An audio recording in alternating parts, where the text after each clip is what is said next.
kembali lagi di Metro Plus Pagi pemirsa. Kalau mengenang masa-masa sekolah dulu ya Irge ya, apa biasanya yang selalu menjadi masalah kamu waktu belajar dulu? Tugas sekolah, buku sekolah. Jadi kalau misalnya buku sekolah kadang-kadang ketinggalan, ya kan? Iya. Jadi kita pulang ke rumah harus beresin buku lagi. Nah, jadi kalau misalnya lupa aja satu mata pelajaran, buku itu ketinggalan di rumah. Iya, nggak gitu. bisa mengikuti ya. Betul. Kalau saya dulu juga suka lupa, misalnya ada PR. Kan kadang-kadang begitu pulang udah seneng banget ya, ingatnya main-main. Ternyata ada PR yang belum Iya. bikin. Nah, saat ini kan memang teknologi sudah ada di mana-mana, sudah sangat berkembang, apalagi di Indonesia juga. Iya. Nah, bagaimana sebenarnya teknologi ini dapat berpengaruh di dunia pendidikan di Indonesia? Iya, dapat membantu dunia pendidikan. Nah, ada yang namanya metode Smart Classroom. Nah, seperti apa metode Smart Classroom ini?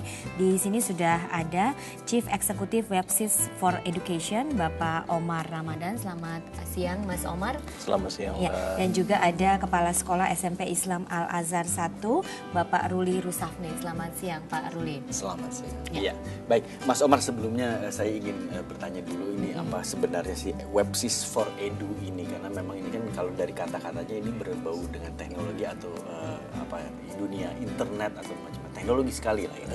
Jadi apa ini Websys for Edu ini? Kami ini konsultan teknologi pendidikan, Mas. Gitu. Jadi kita banyak background dari psikologi. Kami concern terhadap melihat fenomena saat ini di mana anak-anak ini attach banget sama teknologi.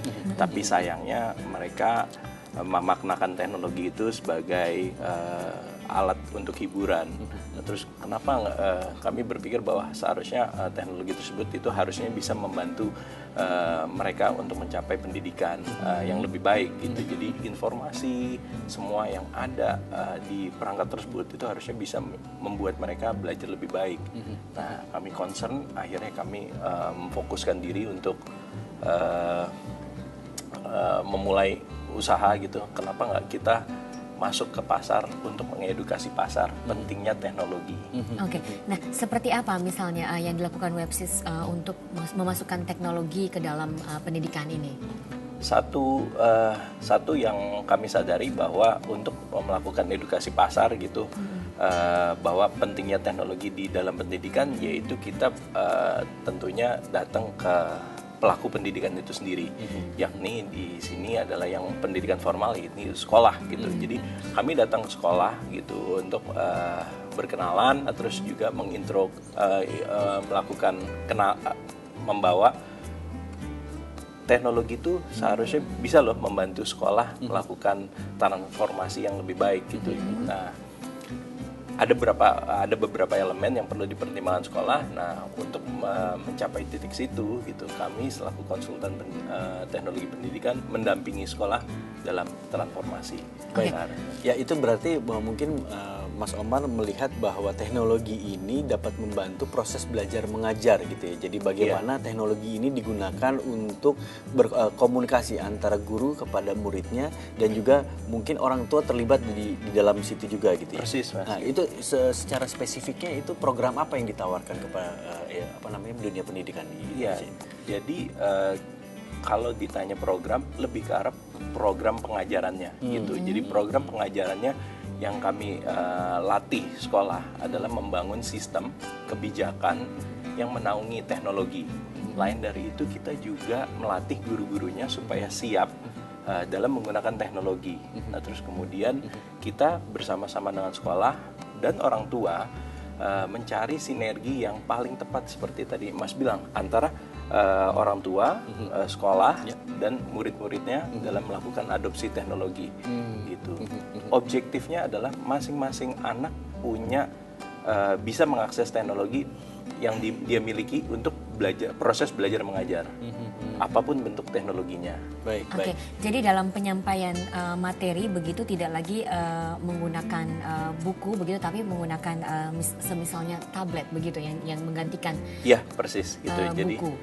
Jadi masing-masing guru, masing-masing murid gitu, mereka memakai perangkat tablet untuk proses belajar mengajar mereka. Baik. Nah, saat ini kan Pak Ruli sebagai kepala sekolah dari SMP 1 Al-Azhar ya Pak ya, yang sudah menggunakan teknologi dalam proses belajar mengajar. Nah, sebenarnya yang sudah dilakukan di sekolah yang Bapak pimpin ini, penerapannya seperti apa dan konsepnya seperti apa Pak yang dilakukan?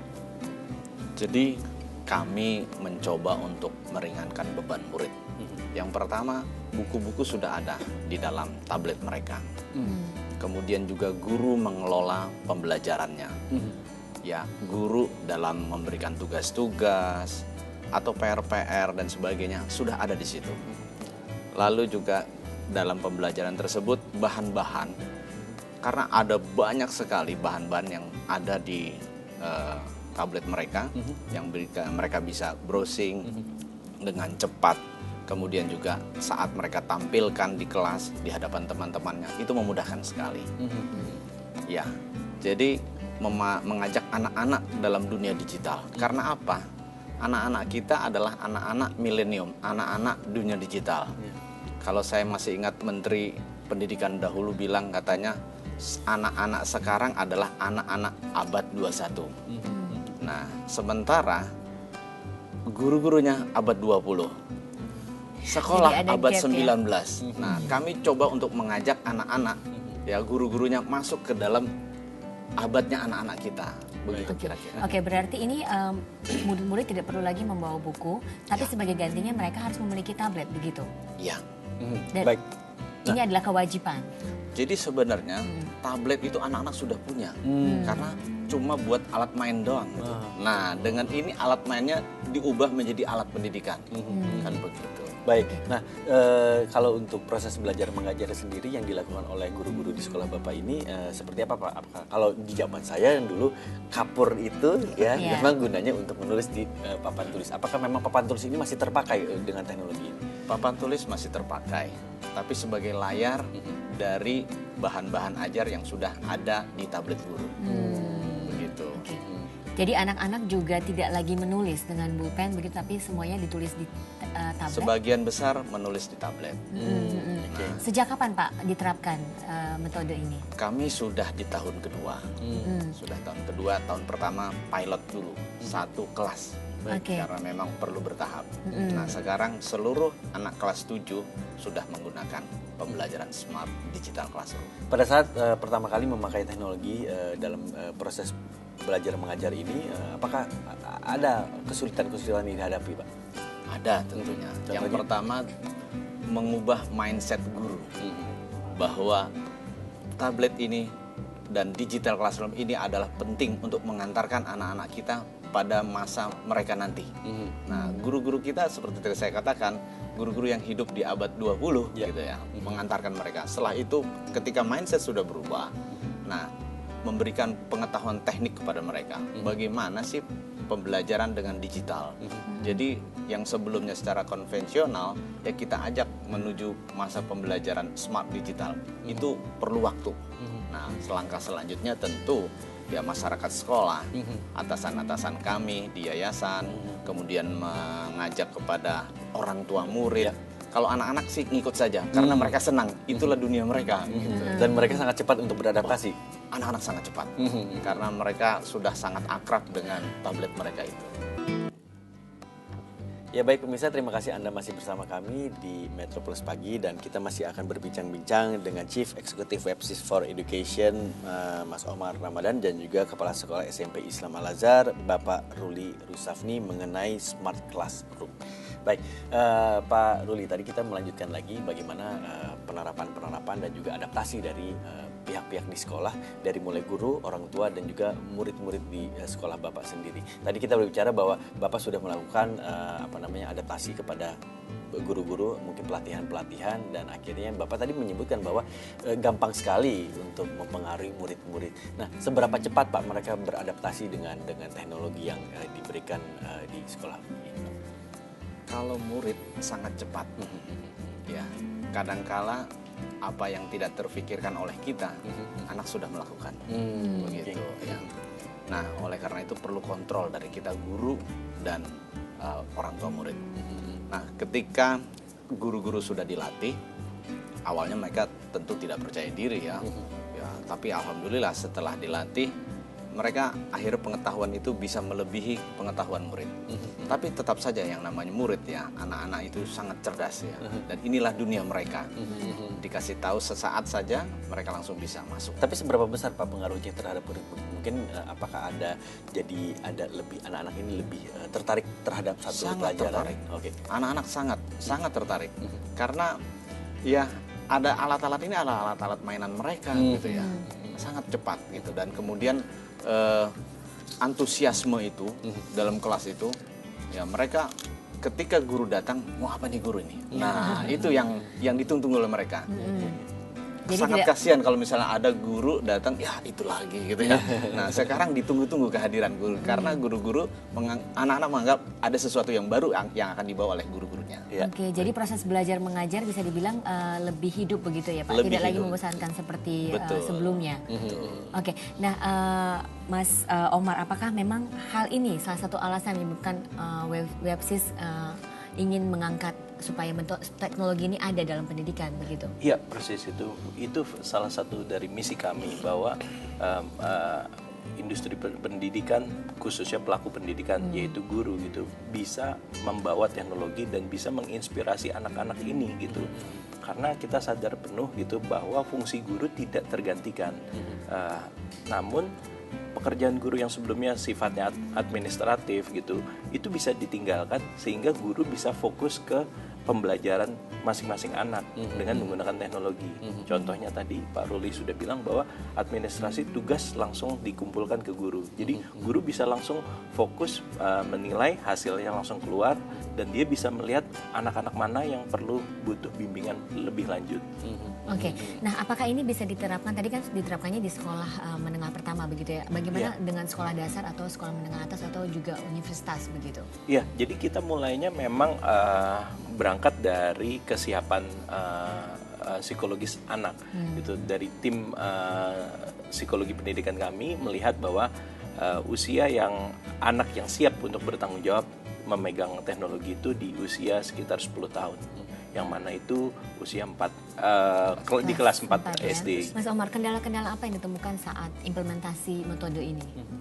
Jadi kalau bicara kendala, memang satu ya gitu, kita bicara ada 3 bagian besar yang harus dipikirkan gitu. Satu yaitu pelakunya sendiri, aktor dari yang mengerjakan. Di sini adalah kepemimpinan dari yayasan, kepala sekolah gitu, terus kemudian dari guru-gurunya, nah terus juga kesiapan tim teknis gitu. Jadi satu, sumber daya manusianya juga harus disiapkan. Yang ini yang paling berat gitu, dan itu menjadi objektif kami melatih manusia. Kalau kedua, kita bicara proses. Nah, kalau ngomongin proses, biasanya sekolah sudah punya acuan kurikulum 2006, kurikulum 2013 gitu. Mereka punya ciri khas sendiri. Jadi proses tersebut adopsinya lebih mudah. Nah, yang terakhir adalah teknologinya itu sendiri. Kalau teknologi tinggal beli di pasar, gitu. Jadi kalau ditanya proses yang paling susah apa, yaitu pelakunya, menyadarkan bahwa mereka harus berpikiran terbuka, punya cara baru dalam melakukan proses belajar mengajar, itu yang paling susah. Nah, sejauh ini apakah sudah ada pendekatan-pendekatan kepada pihak pemerintah, khususnya untuk Kementerian Pendidikan untuk mengajak bahwa industri pendidikan di Indonesia itu untuk dapat masuk dengan menggunakan teknologi? Ya, sejauh ini kita memang dari awal kami berdiri juga kami berkorespondensi dengan kementerian gitu, khususnya pendidikan. Kita bagaimana kita melakukan sinergi gitu. Jadi kementerian sudah punya rencana kerja jangka panjang gitu dan jangka pendek. Nah, kita menyesuaikan desain pelatihan kita mengikuti arahan dari pemerintah gitu. Namun pemerintah tentunya dalam kementerian tentunya mereka punya prioritas gitu. Jadi arahan prioritas itu belum tentu sejalan dengan kepentingan kami gitu dan industri pendidikan itu sendiri. Nah, itu sehingga kita jalan di dalam koridor yang memang sudah ditentukan oleh pemerintah. Oke. Nah, bagaimana dengan kita bicara efek negatif dari teknologi ya, misalnya seperti kemudian anak menjadi lebih banyak perhatiannya kepada gadget dan juga itu mungkin tidak begitu baik untuk matanya. Nah, ada keluhan-keluhan seperti ini nggak, Mas Omar, yang sudah dipertimbangkan? Iya, menyambung kasus atau bicara tentang dampak negatif ya. Jadi dari penelitian kami gitu, yang kami kaji dari penelitian-penelitian yang sudah dilakukan baik di Indonesia maupun di luar, tidak ditemukan data secara spesifik. Misalnya gitu, kebanyakan tablet itu akan mengganggu penglihatan, contohnya seperti itu, tidak terbukti gitu. Namun memang menyebabkan kelelahan. Nah, hal-hal seperti itu yang kita ajarkan ke guru gitu, atau pihak sekolah, di mana penggunaan tablet ini ada jangka waktunya. Jadi itu perlu ada rasio di mana dia berinteraksi dengan perangkatnya dan interaksi sosial dengan sesama.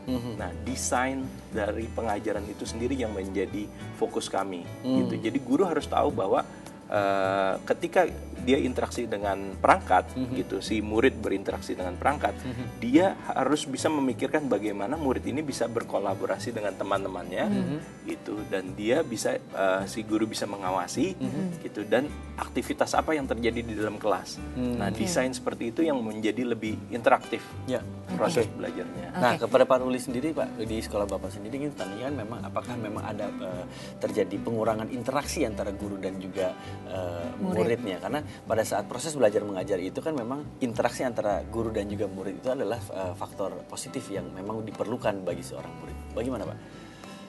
Teknologi ini hanya sebagai media. Ya, kehadiran guru itu mutlak dibutuhkan di kelas. Nah, dengan adanya media maka akan mempermudah guru untuk memberikan bahan-bahan ajar, mentransfer ilmu kepada murid. Jadi tidak mengurangi, bahkan bertambah. Jadi pembelajaran bahkan tidak hanya berada di dalam ruang kelas. Murid bisa bertanya dalam grup yang ada di dalam pembelajaran dalam tablet mereka, di luar kelas, di jam pelajaran istirahat, atau barangkali di luar pada saat di rumah, dan guru melayani. Nah, bahkan dalam satu aplikasi, guru bisa membuatkan solusi-solusi pada penyelesaian soal-soal yang dirasa sulit oleh murid. Dan itu menjadi kelas yang berjalan yang bisa kapan saja dibuka setiap saat oleh murid. Oke, baik. Terima kasih Pak Ruli dan juga Mas Omar sudah berbagi bersama kita tentang teknologi yang bisa digunakan untuk meningkatkan dunia pendidikan kita ya. Iya, mudah-mudahan ini bisa diserap ya. Betul sekali ya, dan terima kasih